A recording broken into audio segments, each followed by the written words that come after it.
Pushpa 2 benefit show సందర్భంగా సంధ్య థియేటర్లో రేవతి అనే మహిళ మృతి చెందడానికి ముందు ఏం జరిగింది అనేది ఒక ఫుటేజ్ అయితే బయటకు వచ్చింది.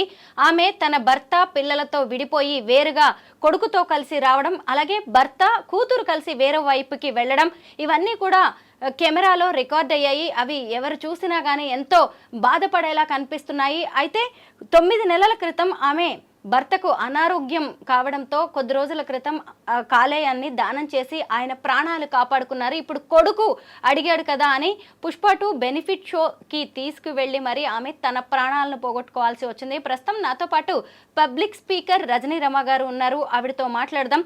మేడం నమస్తే. నమస్తే. రేవతి ఘటన ప్రతి ఒక్కళ్ళని బాధ పెడుతోంది. అసలు ఆ విజువల్స్ చూస్తుంటే అమ్మాయి ఎంత బాగుంది, సినిమా చూడాలని ఎంత ఉత్సాహంగా కుటుంబం మొత్తం వచ్చారు కదా అనిపిస్తోంది. అనుకోకుండా జరిగిన ఘటనతో ఆమె చనిపోయింది. అయితే దీని మీద రకరకాలుగా చర్చ అయితే జరుగుతోంది. మీరేమంటారు? చర్చ ఇప్పుడు ఎవరికైనా మెయిన్ చర్చ ఏంటి? ఆమె చనిపోయింది, అయ్యో అయ్యో అనే కదా. అయ్యో ఆమె వెళ్ళకుండా ఉంటే బాగుండేది, తర్వాత నెక్స్ట్ మూవీ రిలీజ్ అవుతుంది అప్పుడు వెళ్ళొచ్చు కదా అని ఇవే కథనాలు, ఇవే చర్చలు నడుస్తున్నాయి. ఇప్పుడు చాలామందికి సినిమా పిచ్చి ఒకటి ఉంటుందండి. వాళ్ళ వల్ల ఏంటంటే పిల్లలకు కూడా అదే అలవాటు వస్తుంటుంది. ఎందుకంటే వాళ్ళు ఏదైనా మూవీ రిలీజ్ అయినప్పుడు వెళ్ళడం అలవాటు, వాళ్ళతో పాటు పిల్లల్ని కూడా తీసుకెళ్తుంటారు. సో ఆ విధంగా పిల్లలకు కూడా ఆ మూవీస్ చూసే దాని పట్ల ఇంట్రెస్టింగ్గా ఉంటుంటారు. తర్వాత పేరెంట్స్ ఎవరినైతే లైక్ చేస్తుంటారో, ఇప్పుడు ఉన్నాయి కదా కొన్ని వర్గాలు, వాళ్ళ వర్గాల వారిని వాళ్ళ పిక్చర్ రాగానే వెళ్ళడము ఇలాంటివి ఉంటుంటాయి అన్నమాట. సో పేరెంట్స్ ఏదైతే లైక్ చేస్తుంటారో, ఏ మూవీకి అయితే వెళ్దామంటారో అదే పిల్లలు కూడా లైక్ చేయడము, అందరూ కలిసి వెళ్ళిపోవడం జరుగుతూ ఉంటుంది. ఇప్పుడు ఇదివరకు ఆ మధ్యకాలంలో పిల్లలు పెద్దగా కనపడలేదు నాకు థియేటర్స్లో. ఇప్పుడు పిల్లలు చాలా ఎక్కువ మంది కనిపిస్తున్నారు. వీకెండ్ వస్తే వాళ్ళని తీసుకొని మూవీకి వెళ్ళడము మంచిదే, వెళ్ళొచ్చు, కాదని అనటం లేదు. కానీ ఇటువంటి సందర్భాల్లో ఏంటంటే ఇప్పుడు ఎటు మూవీ రిలీజ్ అవుతుంది కదా రేపో మాపో, అప్పుడు వెళ్తే బాగుంటుంది. ఈ ప్రీ షోస్కి బెనిఫిట్ షోస్కి అంటే మూవీ రిలీజ్ అయిన ఫస్ట్ డే ఫస్ట్ షో చూడాలని ఎవరైనా అనుకుంటారు. ఇది దానికంటే బిఫోర్ షో. అంటే చూడండి పరిణామాలు ఎలా ఉన్నాయి. దేనికి కూడా అసలు ఆగలేకపోతున్నారు ఎవరు. ఇంకా ముందు వస్తే బాగుండు, ఏదైనా ఇంకా ముందు అనుభవిస్తే బాగుండు, ఇంకా ముందు మన చేతిలోకి వస్తే బాగుండు, ప్రతి ఒక్క దానికి కూడా ఇంకా ఎక్స్పెక్టేషన్స్ ఎక్కువైపోతున్నాయి. దీనికి ఇలా జరగటం వల్ల కారణం కూడా అదే అనిపిస్తుంది నాకు. నెక్స్ట్ డేనే కదా రిలీజ్ అవుతుంది, మీకు అంత ఇంట్రెస్ట్ ఉంటే దానికి వెళ్ళచ్చు. ఇప్పుడు ఇంత ఎక్కువ మనీ పే చేసి టికెట్స్ తీసుకొని పిల్లలు సపరేట్ అయిపోయేంత సిచ్యువేషన్ ఎందుకు రావాలి వీళ్ళకి? టికెట్స్ కోసం అటు వెళ్ళి ఆ ప్రయత్నంలో ఊపిరాడక అసలు చూడండి ఆ అభిమానులు ఎలా ఉంటారంటే ఇంకా ఎంతమంది మనుషుల మీద మనుషులు ఎక్కేస్తూ ఉంటారు ఆ టికెట్స్ కోసం. నేను చూశాను, మనకు మూవీస్లో కూడా చూపిస్తుంటారు. ఆ రాడ్స్ ఏవో ఉంటే అవి ఎక్కేసి అక్కడ ఒకళ్ళ మించి ఒకళ్ళు వెళ్ళిపోయి టికెట్స్ తీసుకొని రావడము, లేకపోతే తెలిసిన వాళ్ళు ఎవరైనా ఉంటే ఇన్ని టికెట్స్ తీసుకోరా అని చెప్పి వాళ్ళకి మళ్ళీ ఇంకొక పని చెప్పడం. అసలు వాళ్ళకి దొరకడమే కష్టం, అక్కడ వెనకాల క్యూ ఉంటుంది. మళ్ళీ వీళ్ళు ఇక్కడి నుంచి మా టికెట్స్ కూడా తీసుకొనడం, మధ్యలో వాళ్ళు కొట్లాడుకోవడము, చాలా గొడవలు వింటున్నాం, చూస్తున్నాం, రియల్ లైఫ్లో కూడా చూస్తున్నాం. ముఖ్యంగా ఇది ఆర్టీసీ క్రాస్ రోడ్లో ఇదివరకు ఎక్కువ థియేటర్స్ ఉంటాయి. ఓడియన్ అని, ఇంకా సుదర్శన్, చాలా థియేటర్స్ ఉన్నాయి. అక్కడ ఈవినింగ్ అయితే కానీ, వీకెండ్స్ వస్తే కానీ ఆ రోడ్లు చాలా రష్గా ఉండేవి. ఇప్పుడు కొన్ని థియేటర్స్ పోయాయి, సంధ్య అనేది ఉందనుకోండి. ఇప్పుడు మరి అది చాలా రష్ ప్లేస్, అసలు ఏరియా అనేదే rush place RTC cross roads అనేది. ఇంకా ఆ జనము, ఇంకా అల్లు అర్జున్ గారు వస్తున్నారని చూడడానికి వచ్చే ఈ జనము, మళ్ళీ ఈ మూవీ చూడడానికి వచ్చిన జనము, ఇంకెట్లా ఉంటుంది ఊహించండి. ఆ రోడ్లు అంత బ్రాడ్గా కూడా ఉండవు. ఇంకా జనం అసలు తప్పుకోవడానికి కూడా, ఎక్కువ మంది అక్కడ వెళ్ళడానికి కూడా ప్లేస్ లేనంత కంజెస్టెడ్గా ఉంటుంటాయి ఆ రోడ్లు. మామూలుగా మనం వెళ్ళాలంటేనే చాలాసేపు వెయిట్ చేయాలి ఆ ట్రాఫిక్లో. ఆ జనమందరూ కూడా ఇప్పుడు ఆ థియేటర్లోకే వచ్చి ఉంటారుగా. అది వాళ్ళ ఇష్టమైన అభిమానమైన హీరోని చూడడానికి వచ్చి ఉంటారుగా చాలామంది, మూవీ చూడటానికి వచ్చి ఉంటారుగా. టికెట్ దొరకపోయినా సరే లాస్ట్ మూమెంట్లో మనకి ఏమైనా దొరుకుతుందా టికెట్ అని ఆశతో వచ్చే జనాలు కూడా చాలామంది ఉంటారు. మరి ఎంత క్రౌడ్ అక్కడ ఉన్నప్పుడు చిన్న పిల్లల్ని మనం సెక్యూర్ చేసుకుంటూ ఆ మూవీకి వెళ్ళడం అంటే అది పెద్ద అడ్వెంచరే నా దృష్టిలో. తల్లి చనిపోయింది, బాబేమో ఇప్పుడు క్రిటికల్ కండిషన్లో కిమ్స్ హాస్పిటల్లో ట్రీట్మెంట్ జరుగుతుంది. ఆ అబ్బాయి పరిస్థితి కూడా ఎలా ఉంటుందో ఇప్పుడే చెప్పలేమని డాక్టర్స్ చెప్పారు. ఇప్పుడు పాప మిగిలింది. ఇప్పుడు ఆ కుటుంబం పరిస్థితి ఏంటి మేడం? ఎంత హస్బెండ్ జాబ్ చేసినా కుటుంబం అంతా నడిచేది ఒక మహిళ చేతి మీదే కదా. ఇప్పుడు తల్లి లేని పిల్లలు అయిపోయారు, భార్య లేని భర్తగా మిగిలిపోయాడు. ఆ కుటుంబాన్ని ఇప్పుడు ఎలా చూడాలి మనం? అసలు ఇప్పుడు ఇప్పట్లో వాళ్ళు తేరుకోలేరండి. ముఖ్యంగా ఆ హస్బెండ్ అన్నతనైతే ఇప్పట్లో తేరుకోడు, చాలా కష్టం. ఈ లోపల ఆ పిల్లల పరిస్థితి ఏంటో ఆ భగవంతుడికే తెలియాలి. అందుకనే చూడండి, పెంపకం అనేది ఎలా ఉండాలి చూడండి. పిల్లల్ని చక్కగా జాగ్రత్తగా పెంచుకోవాలి, చెప్పిన మాట వినేలాగా పెంచుకోవాలి. నాన్న ఇప్పుడు కాదు, మనం రేపు వెళదాము, ఈరోజు సిచ్యువేషన్ ఇలా ఉంటుంది. తర్వాత ఈ బాబు ఎవరైతే ఉన్నాడో ఒట్టు వేయించుకున్నాడంట, ఫస్ట్ షో చూపిస్తావా మమ్మీ అని. ఆవిడ ఒప్పుకోవడం ఏంటి చెప్పండి. ఇప్పుడు మీరు అడిగారు ఈ సిచ్యువేషన్ ఇప్పుడు ఎట్లా వాళ్ళకి అనేది.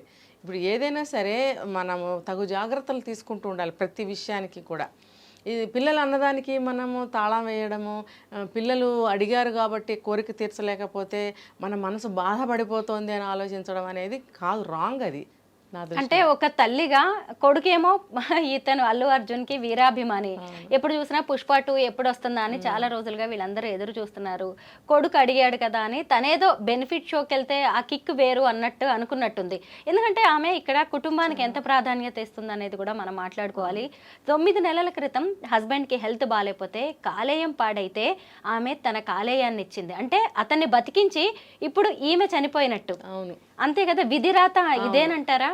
అంతే కదా. బంధం చూడండి, ఆ ప్రేమలు, ఆ బంధాలు, ఆ పిల్లవాడి మాట తీర్చాలి అనే ఒక ఆశ, ఫ్యామిలీ పట్ల ఆవిడకున్న అభిమానం, ప్రేమ కనిపిస్తున్నాయి, కాదనట్లేదు. కానీ అది మన ఏ పరిస్థితుల్లో మనము ఫ్యామిలీకి మాట ఇవ్వాలి, ఎటువంటి దారిలో మనం ఫ్యామిలీని నడిపించాలి. ఇప్పుడు ఆవిడకి అంత ప్రేమ, అభిమానాలు, త్యాగం అనేవి ఉన్నాయి ఆవిడకి. ఉన్నప్పుడు ఫ్యామిలీని ఒక మంచి వైపు తిప్పగలగాలి ఆవిడ.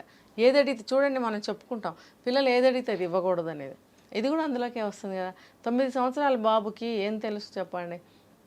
ఆ సినిమాలో ఉన్నటువంటి విషయాలు గురించి అసలు అవగాహన ఉంటుందా అంత చిన్న వయసులో? తర్వాత ఆ సినిమా దేనికి తీశారనేది ఏమన్నా అర్థమవుతుందా?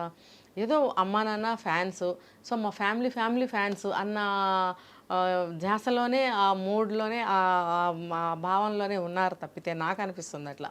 ఇంకోటి ఏమన్నా ఉందో ఆ పిల్లవాడికి ఏం తెలుస్తుంది? అటువంటి చిన్న పిల్లవాడికి సమర్థించి చెప్పలేకపోయినందుకు ఆ తల్లి కానీ తండ్రి కానీ, సరే భార్య ఆ మాట ఇచ్చింది తీసుకెళ్తున్నాము, భర్త అయినా అడ్డుకోవాల్సింది. దట్టు ఆయనకి ఇప్పుడిప్పుడే ఆరోగ్యం బాగోక కోలుకుంటున్నాడు ఆయన, ఇంకొక చిన్న పాప. ఈ స్టేజ్లో అక్కడ క్రౌడ్ ఎలా ఉంటుందో తెలుసు, అందరికీ తెలుసు. ఇప్పుడు కాదు అని అనలేకపోయాడా ఆయన? వెళ్ళిన వాళ్ళు ఏమన్నా రిజర్వ్ చేసుకుని టికెట్స్ కొంచెం జనం తగ్గాక థియేటర్లోకి ఎంటర్ అయ్యారా? లేదు. బిఫోర్ ఎంటర్ అవ్వగలిగారా? ఇవేవి అక్కడ లేవు. అక్కడ వెల్కమింగ్స్ అవన్నీ ఉంటాయి కాబట్టి జనాలందరూ బయటే ఉండి ఉంటారు. సో ఇప్పుడు ఎవరికి నష్టం జరిగింది చూడండి, ప్రాణ నష్టం. ఇప్పుడు ఒక కుటుంబం అందరూ కూడా ఇలా అయిపోయారు. ఆ బాబు పరిస్థితి ఎలా ఉందో తెలీదు. నెక్స్ట్ ఆయన ఆ పిల్లల్ని చూసుకుంటూ అసలు ఎలా గడపాలి, ఎలా ముందుకెళ్ళాలి, ఇంకా ఊహించుకుంటేనే చాలా బాధగా అనిపిస్తుంది కదా. ఇంకా ఆ పిల్లల్ని ఇంట్లో చూసేవాళ్ళు లేక హాస్టల్లో పెడదాం అనుకున్నా ఆ పిల్లలు మానసికంగా ఎదగలేకపోతారు. రేవతి మృతితో తెలంగాణ సర్కార్ కూడా కదిలిపోయింది మేడం. ఇక మీదట ఏ సినిమా రిలీజ్ అయినా కానీ ఇలాంటి బెనిఫిట్ షోస్ వెయ్యకండి, రెగ్యులర్ షోస్ మాత్రమే వెయ్యండి అని ఒక అనౌన్స్మెంట్ అయితే ఇచ్చేశారు మినిస్టర్ గారు. దీని మీద మీరేమంటారు? మంచి పని చేశారు. ఇప్పుడు నేను ఇందాక చెప్పింది అదే. ఇప్పుడు మీరు ఈ రోజు చూడకపోతే ఏముంది, రేపు రిలీజ్ అవుతుంది కదా, దానికి వెళ్దాము అని వీళ్ళు అనుకున్నట్టయితే ప్రమాదం తప్పేది. సరే ఇప్పుడు రేపు రిలీజ్ అవుతుంది, ఆ షో హీరోలు, నిర్మాతలు వాళ్ళు చూసుకుంటారు అసలు ఎలా ఉంది అనేది రివ్యూ, వాళ్ళు ఒకసారి చూసుకుంటారు, అది వాళ్ళకి సంబంధించింది. తర్వాత అభిమానులు, వీరాభిమానులు ఉంటారు కదా కొంతమంది, వాళ్ళు వెళ్తూ ఉంటారు, అది వేరే విషయం. ఇట్లా ఫ్యామిలీస్తో వెళ్ళి ఇలా ఇబ్బందులు పాలవ్వడము, జీవితాలను కోల్పోవడం అనేది చాలా దారుణం.